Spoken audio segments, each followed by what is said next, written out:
Bismillahirrahmanirrahim. Assalamualaikum warahmatullahi wabarakatuh. Perkenalkan, nama saya Indah Triaziza. Di sini saya bersama dengan kelompok saya yaitu Aisyah Rahayu dan Nabila Naili. Kami dari kelas 11 MIPA. Di sini saya akan menjelaskan tentang fikih jinayah, yaitu ada tentang kisos, diyat, dan kifarat. Langsung saja, dalam slide pertama terdapat ketentuan hukum Islam tentang kisos dan hikmahnya. Pengertian dan hukum kisos. Kisos berasal dari kata kososo yang artinya memotong atau berasal dari kata iktaso yang artinya mengikuti, yakni mengikuti perbuatan si penjahat sebagai pembalasan atas perbuatannya. Menurut syara', kisos adalah hukuman balasan yang seimbang bagi pelaku pembunuhan maupun perusakan anggota badan atau pelaku penghilangan manfaat anggota badan yang dilakukan dengan sengaja. Allah Subhanahu wa Ta'ala berfirman dalam surah Al-Baqarah ayat 178. Selanjutnya ada hukum kisos. Hukum kisos yaitu sebagai berikut. Pertama, membunuh orang tidak bersalah haram hukumnya. Kedua, orang mendahului melakukan pembunuhan menanggung dosa orang yang mengikuti membunuh. Yang ketiga, orang melakukan pembunuhan sengaja imannya tanggal. Yang keempat, perkara yang mula-mula diadili Allah Subhanahu wa Ta'ala di hari kiamat ialah perkara pembunuhan. Selanjutnya, macam-macam kisos. Macam-macam kisos dibagi menjadi dua macam, yaitu pertama, kisos jiwa, yakni hukuman mati bagi pelaku pidana pembunuhan. Yang kedua, kisos anggota badan, yakni kisos bagi pelaku tindak pidana melukai, merusak, atau menghilangkan manfaat atau fungsi anggota tubuh. Pelaksanaan kisos jiwa maupun kisos anggota badan diatur dalam hukuman Islam, sebagaimana firman Allah terdapat pada surah Al-Ma'idah ayat 45. Syarat-syarat kisos. Syarat-syarat kisos yang harus terpenuhi dalam pelaksanaan hukum kisos yaitu sebagai berikut. Pertama, pembunuh sudah balik dan berakal. Yang kedua, pembunuh bukan orang tua dari orang yang dibunuh. Yang ketiga, jika pembunuhan adalah pembunuhan yang disengaja. Yang keempat, orang yang dibunuh terpelihara darahnya. Yang kelima, orang yang dibunuh sama derajatnya. Yang keenam, kisos dilakukan dalam hal yang sama, jiwa dengan jiwa, mata dengan mata, telinga dengan telinga, dan lain-lain. Selanjutnya ada pembunuhan oleh massa atau dilakukan secara berkelompok. Sekelompok orang yang sepakat untuk membunuh seseorang kemudian mereka laksanakan, maka mereka terkena hukuman kisos, walaupun di antara mereka ada yang tidak melakukan pembunuhan secara langsung. Misalnya, orang yang membantu proses pembunuhan. Dijelaskan dalam surah Al-Isra ayat 33. Yang artinya, dan janganlah kamu membunuh jiwa yang diharamkan Allah atau membunuhnya, melainkan dengan suatu alasan yang benar. Dan barang siapa dibunuh secara zolim, maka sesungguhnya kami telah memberi kekuasaan kepada ahli warisnya. Tetapi janganlah ahli waris itu melampaui batas dalam membunuh. Sesungguhnya ia adalah orang yang mendapat pertolongan. Mughirah melakukan bunuh 7 orang yang membunuh seseorang.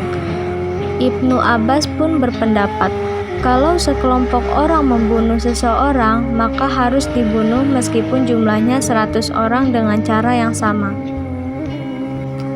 Kemudian Umar bin Khattab radhiyallahu anhu berkata, kalau seluruh penduduk ikut membunuh seseorang, niscaya aku membunuh mereka semua. Diterangkan dalam riwayat hadis riwayat Syafi'i.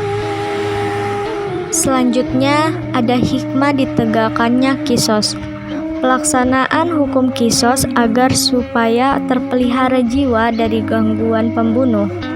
Apabila seorang mengetahui bahwa dirinya akan dibunuh juga karena akibat perbuatan membunuh orang, tentu ia akan takut membunuh orang lain.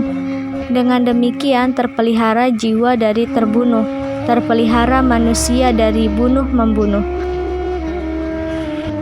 Hal ini sesuai dengan firman Allah SWT dalam Quran Surah Al-Baqarah ayat 179.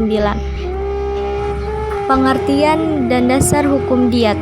Diat secara bahasa artinya denda yang berat atau ganti rugi pembunuhan. Sedangkan menurut istilah adalah sejumlah harta yang wajib diberikan oleh pihak pelaku pembunuhan atau kejahatan kepada pihak teraniaya atau keluarganya untuk menghilangkan dendam, meringankan beban korban dan keluarganya. Dengan kata lain, denda pengganti jiwa yang tidak berlaku atau tidak dilakukan padanya hukuman bunuh.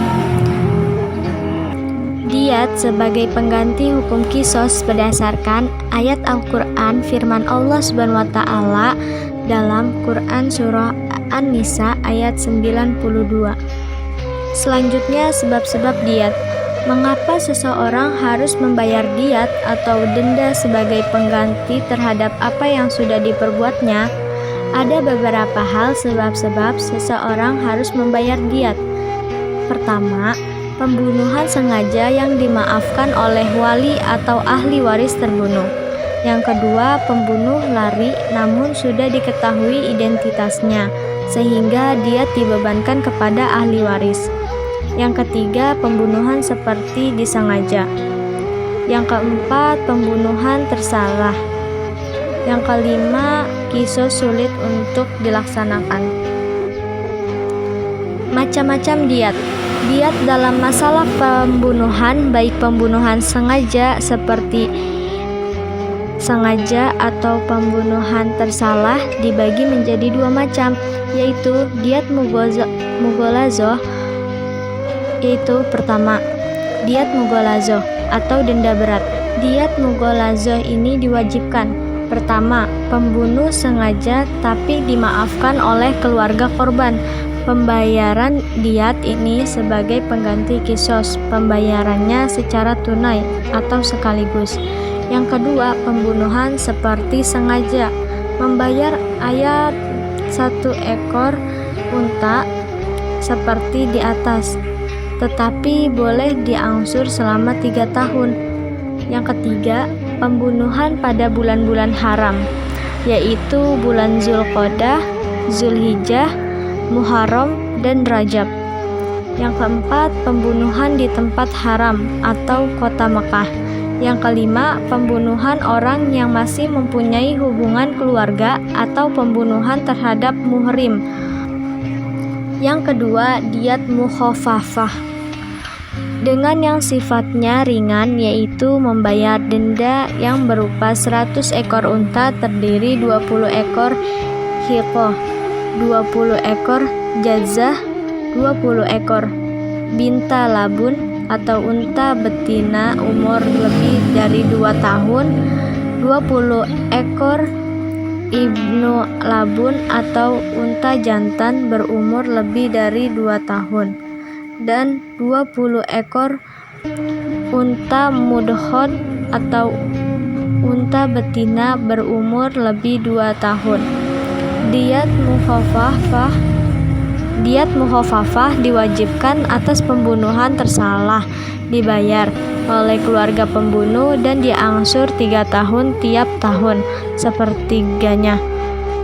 Selanjutnya, diat selain pembunuhan. Pembayaran diat selain pembunuhan yang meliputi memotong atau melukai anggota tubuh dijelaskan sebagai berikut. Pertama, wajib membayar 1 diat penuh, yaitu pembayaran 100 ekor unta bagi orang yang melakukan kejahatan memotong anggota tubuh yang berpasangan.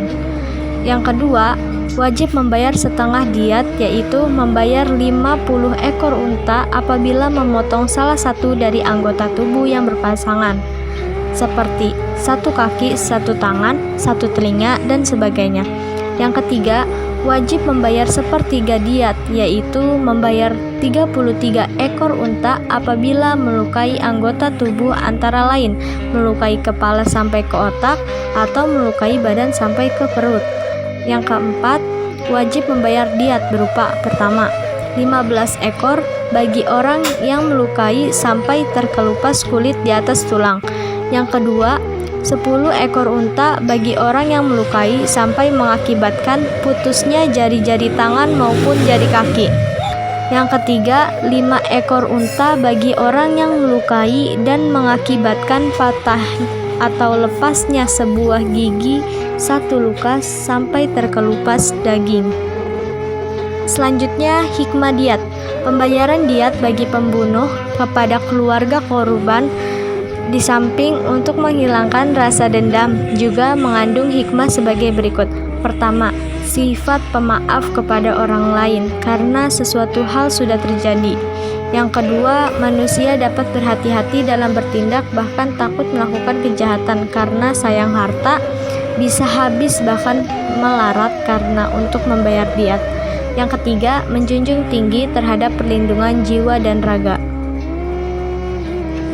Selanjutnya, pengertian kifarot. Kifarot secara bahasa ialah tertutup atau terselubung. Maksudnya, hati seseorang sedang tertutup sehingga meniadakan Allah atau menentangnya. Yang selanjutnya berani melakukan perbuatan maksiat. Dengan kata lain, kifarot berarti denda atas pelanggaran terhadap larangan. Kifarot menurut istilah berarti tebusan atau denda yang wajib dibayar oleh seseorang karena telah melakukan perbuatan yang dilarang oleh Allah SWT. Macam-macam kifarot pembunuhan. Pertama, kifarot karena pembunuhan. Yang kedua, kifarot karena membunuh binatang buruan pada waktu melaksanakan ihram. Yang ketiga, kifarot karena melanggar sumpah. Yang keempat, kifarot karena zihar, yaitu menyerupakan istrinya dengan ibunya atau ibu suami. Yang kelima, kifarot ila, yaitu suami yang berjanji tidak akan menggauli istrinya selama masa tertentu, maka kifarotnya sama dengan kifarot melanggar sumpah. Selanjutnya, hikmah kifarot pembunuhan. Ada beberapa hikmah yang terkandung dalam kifarot pembunuhan, yaitu sebagai berikut. Pertama, manusia benar-benar menyesali perbuatan yang keliru, telah berbuat dosa kepada Allah dan merugikan sesama manusia. Yang kedua, bertaubat kepada Allah dengan mendekatkan diri kepadanya. Yang ketiga, percaya diri dengan diterima taubatnya manusia menjadi tenang, karena tuntunan agama sudah dipenuhinya. Selanjutnya, contoh-contoh kisos, diat, dan kifarot. Dalam membahas masalah ini, kita dihadapkan pada hukum yang berlaku di negara kita. Negara Indonesia adalah sebuah negara yang berlandasan hukum yang bersumber pada Undang-Undang Dasar. Jadi, bagi siapapun yang membunuh dengan sengaja, maka tidak akan dikenakan hukuman kisos, tetapi sesuai dengan hukum yang berlaku. Demikian juga siapapun yang membunuh dan dimaafkan oleh keluarga juga tidak akan dikenakan diat sebagaimana pembahasan dalam hukum Islam. Tetapi tidak ada salahnya memberikan contoh realita dalam kehidupan bermasyarakat agar tidak terjadi pembunuhan yang memang begitu memberatkan jenis hukumannya. Contohnya, Pak Karta dan Joko dalam satu kantor di salah satu perusahaan besar yang bergerak dalam layanan barang dan jasa. Suatu ketika Pak Karta diangkat menjadi direktur, padahal masa kerja jauh lebih lama Pak Joko dibandingkan Pak Karta. Suatu ketika dalam diri Pak Joko timbul niat jahat untuk membunuh Pak Karta. Maka dibuatlah rencana cara membunuhnya agar tidak diketahui oleh karyawan perusahaan, dan alatnya berupa senapan sudah dipersiapkan. Suatu hari niat itu diwujudkan dengan membunuh Pak Karta. Nah, dari ilustrasi di atas dapat ditarik sebuah kesimpulan bahwa Pak Joko di samping harus dikisos dengan cara dibunuh dengan senapan juga, maka juga wajib membayar diat berupa 100 ekor unta dan dibayar secara tunai. Karena kejahatan Pak Joko dimaafkan oleh keluarga Pak Karta. Di samping itu, Pak Joko harus memilih salah satu jenis kifarot sebagai hukuman tambahan karena membunuh, yaitu memerdekakan seorang budak yang beriman atau berpuasa 2 bulan berturut-turut. Jika keduanya tidak mampu dikerjakan, maka harus memberi makan dan pakaian kepada 50 orang fakir miskin sebagai gantinya. Itu saja penjelasan materi fikih jinayah yang dapat saya sampaikan. Kurang lebihnya mohon dimaafkan. Sekian dari saya. Wassalamualaikum warahmatullahi wabarakatuh.